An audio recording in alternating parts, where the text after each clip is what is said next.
जहांगीर 31 अगस्त 1569 को फतेहपुर सीकरी में पैदा हुए। वो मुगल के तीसरे बादशाह अकबर के बेटे थे। अकबर के पिछले बच्चे पैदा होते ही मर गए तो उन्होंने पुत्र की प्राप्ति के लिए संतों की मदद मांगी। अकबर ने जहांगीर का नाम सलीम ऐसे ही संत शेख सलीम के नाम पे रखा था। अकबर जहांगीर को प्यार से शेखू बाबा भी कहते थे। अकबर ने जहांगीर को उस समय का सबसे अच्छी शिक्षा और सैनिक प्रशिक्षण भी दिलाया। 1581 में काबुल के अभियान के दौरान उन्हें एक सैन्य टुकड़ी का प्रभारी भी बनाया। उन्हें 12,000 आदमियों की कमान देते हुए सेना के अधिकारी के पद पर बैठाया। 1594 में जहांगीर को उनके पिता अकबर ने बुंदेला राजा वीर सिंह दियो को हराने के लिए ओरछा भेजा। जहांगीर ने अपने 12,000 सैनिकों के साथ ओरछा के किले पे हमला कर दिया और कई मुठभेड़ों के बाद वीर सिंह देव को हरा दिया। वीर सिंह देव आत्मसमर्पण करने से पहले ही वो भाग गए और जिंदगी भर पकड़े नहीं गए। इसके बाद जहांगीर ने अपनी सेना इकट्ठे की और कूच बिहार के विद्रोही लक्ष्मी नारायण के खिलाफ युद्ध किया। युद्ध में हारने के बाद लक्ष्मी नारायण ने मुगलों की अधीनता स्वीकार की। सलीम अकबर के सबसे बड़े पुत्र थे, इसलिए वो अकबर के स्वाभाविक उत्तराधिकारी थे। बड़े होने के बाद सलीम अपने पिता का राज संभालने का इंतजार नहीं कर पा रहे थे। 1591 में अकबर बीमार हो गए और उन्हें अपने बेटे जहांगीर पे उन्हें जहर देने का शक था। 1600 में सलीम ने एक विद्रोह कर दिया जो अकबर ने आराम से कुचल दिया। इसके बाद अकबर के कई मंत्रियों ने यह अफवाह उड़ा दी जहांगीर के बेटे खुसरो को सिंहासन पर बैठाया जाएगा, और इस अफवाह के विरोध में अकबर ने कुछ नहीं कहा। एक दिन अकबर ने जहांगीर और उनके बेटे खुसरो मिर्जा के हाथी के बीच में लड़ाई का आयोजन किया। शायद इस हाथियों की लड़ाई से अकबर को अपने उत्तराधिकारी के बारे में कुछ संकेत मिले। हाथियों की लड़ाई में जहांगीर का हाथी जीत गया, लेकिन दोनों पक्षों के समर्थकों के बीच में लगभग मारपीट हो गई। इस लड़ाई के बाद खुसरो भी बहुत नाराज रहा। सितंबर 1605 में अकबर बीमार पड़ गए और अपने मरने से पहले उन्होंने अपनी शाही पगड़ी अपने बेटे के सर पे रखवा दी, और इस तरह जहांगीर 1605 में मुगल के चौथे बादशाह बन गए।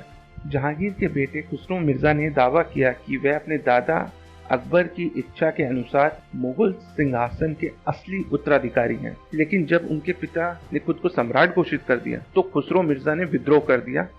जहांगीर की सेनाओं ने बहरोवाल की लड़ाई में खुसरो मिर्जा और उनके समर्थकों को आराम से हरा दिया। खुसरो मिर्जा उनके समर्थकों को पकड़ लिया गया और उन्हें दिल्ली लाया गया। बादशाह का बेटा होने के बावजूद खुसरो मिर्जा को राजद्रोह के लिए आंशिक रूप से अंधा कर दिया गया। कुछ साल बाद उनके भाई खुर्रम, जो बाद में शाहजहां बने, ने 1622 में उनकी हत्या कर दी। खुसरो को अंधा करने के बाद जहांगीर ने सिख गुरु अर्जुन की ओर रुख किया, जिन्होंने विद्रोही खुसरो को पैसे दिए थे। इस अपराध के जुर्म में जहांगीर ने गुरु अर्जुन पर जुर्माना किया, लेकिन गुरु अर्जुन ने जुर्माना देने से मना कर दिया, तो जहांगीर ने सिख गुरु को यातना देने के बाद मारने की सजा सुनाई। एक साल वहीं 1606 में जहांगीर ने अपने राज्य पे पूरी तरह कब्जा कर लिया और राजनीति पे अपनी अच्छी पकड़ बना ली। कुछ साल बाद 1611 में जहांगीर ने बेहद खूबसूरत और बुद्धिमान मेहर-उन-निसा, जो बाद में नूरजहां के नाम से जानी गई, से शादी की। जहांगीर से शादी करने के बाद नूरजहां उनकी पसंदीदा पत्नी बन गई और उनका राजपाट चलाने में उनकी मदद करने लगी। अपनी सत्ता मजबूत करने के बाद जहांगीर का पहला लक्ष्य उन क्षेत्रों पर कब्जा करना था जहां अकबर कब्जा नहीं कर पाए थे। इसलिए जहांगीर ने पहला सैन्य अभियान मेवाड़ के राणा अमर सिंह के खिलाफ किया। 5 साल के युद्ध के बाद वह मेवाड़ के राणा अमर सिंह को संधि करने पे मजबूर कर दिया। शांति संधि जो 1615 में हुई वो मुगलों के बहुत अनुकूल थी। 1615 में ही जहांगीर ने कांगड़ा के किले पे भी कब्जा किया और कश्मीर के राज्य किश्तवाड़ को भी जीत लिया। उत्तरी भारत पे कब्जा करने के बाद जहांगीर ने अपना ध्यान दक्षिण भारत की ओर लगाया। दक्षिण भारत में उनका पहला लक्ष्य अहमदनगर पे कब्जा करना था। जहांगीर का सामना अहमदनगर के चालाक वजीर मलिक अंबर से हुआ। अपने अनेक प्रयासों के बावजूद जहांगीर अहमदनगर, गोलकोंडा और बीजापुर जैसे क्षेत्रों पर नियंत्रण नहीं कर पाए। कुछ समय बाद बीजापुर के सुल्तान ने अहमदनगर के सुल्तान और मुगलों के बीच में मध्यस्थता की और एक शांति संधि की व्यवस्था की।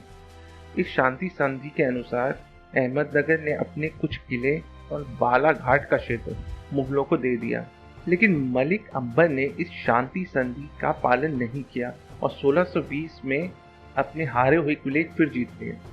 1621 में जहांगीर ने एक बड़ी सेना भेजी, जिसके बाद मलिक अंबर और मुगलों के बीच एक और शांति संधि हुई, जिसमें मलिक अंबर को अपने जीते हुए किले वापस देने पड़े और इसके अलावा मलिक अंबर को मुगलों को माली मुआवजा भी देना पड़ा।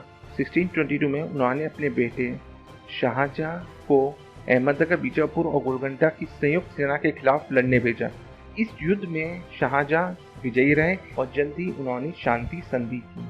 इसके तुरंत बाद ही उन्होंने अपने पिता को तख्त के लिए चुनौती दे दी। 1622 में जहांगीर ने अपने पुत्र को हरा के सत्ता पर नियंत्रण बनाए रखा।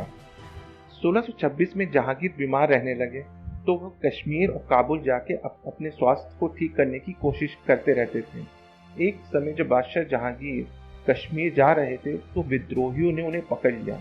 विद्रोहियों के नेता महाबत खान ने जहांगीर का तख्ता पलट कर दिया और खुद को बादशाह घोषित कर दिया। नूरजहां ने अपने मंत्रियों को आदेश दिया कि वो सम्राट को छुड़ाने के लिए विद्रोहियों पर तुरंत हमला करें। लड़ाई के दौरान नूरजहां हार गई और नूरजहां ने महाबत खान के सामने आत्मसमर्पण कर दिया और अपने पति के साथ कैद में रहने लगी। महाबत खान नूरजहां की होशियारी को समझ नहीं पाया और नूरजहां ने जहांगीर के भागने का प्रबंध किया और महाबत खान की नाक के नीचे से जहांगीर को छुड़ा ले गए। इसके बाद विद्रोही महाबत खान दक्षिण भारत भाग गया। अक्टूबर 1627 में बचाए जाने के कुछ समय बाद ही कश्मीर से लाहौर की यात्रा करते समय जहांगीर की मृत्यु हो गई। जहांगीर की मृत्यु के बाद उनके तीसरे पुत्र शाहजहां ने दिल्ली का तख्त संभाला। जहांगीर के शव को पालकी द्वारा लाहौर भेज दिया गया। लाहौर के पास शाहदरा बाग में उन्हें दफनाया गया। जहांगीर का मकबरा आज लाहौर में एक लोकप्रिय पर्यटक आकर्षण है। प्लीज हमारे चैनल को सब्सक्राइब कीजिए, लाइक बटन दबाइए। धन्यवाद।